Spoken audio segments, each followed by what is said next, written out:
রাত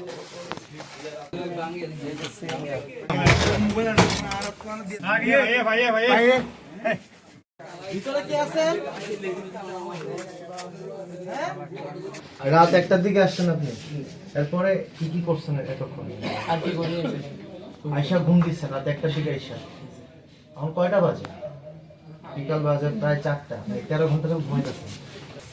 কি খাইছেন? আপনার চোখ দেখে তো বোঝা যাচ্ছে। তাকানের দিকে তাকান।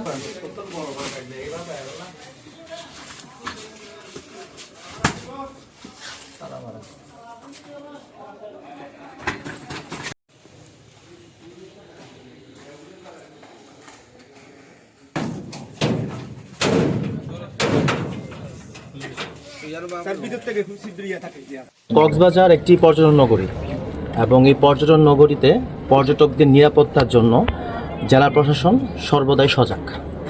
সেই লক্ষ্যে কক্সবাজারে যেন বিভিন্ন হোটেল, রেস্তোরাঁ কিংবা গেস্ট হাউসে যেন কোনো অসামাজিক কর্মকাণ্ড বা কোনো কিছু না ঘটে, সেই কারণেই কক্সবাজার জেলা প্রশাসনের একটি নিয়মিত অভিযানের অংশ ছিল এটি।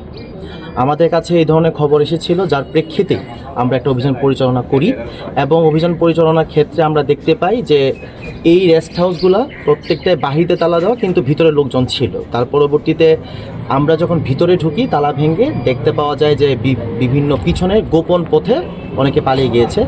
সেই সাথে এই রেস্ট হাউসগুলো থেকে মোট 6 জনকে পাওয়া গিয়েছে, 6 জন পুরুষ পাওয়া গিয়েছে, একজন নারী পাওয়া গিয়েছে এবং তারা প্রত্যেকেই স্বীকার করেছে যে তারা বিভিন্ন ধরনের অসামাজিক কর্মকাণ্ডের সাথে যুক্ত ছিল।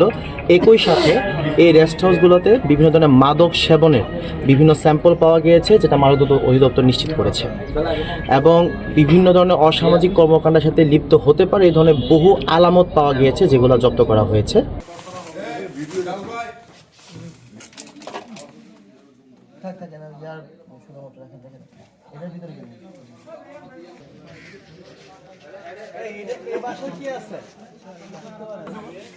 কেউ নাই।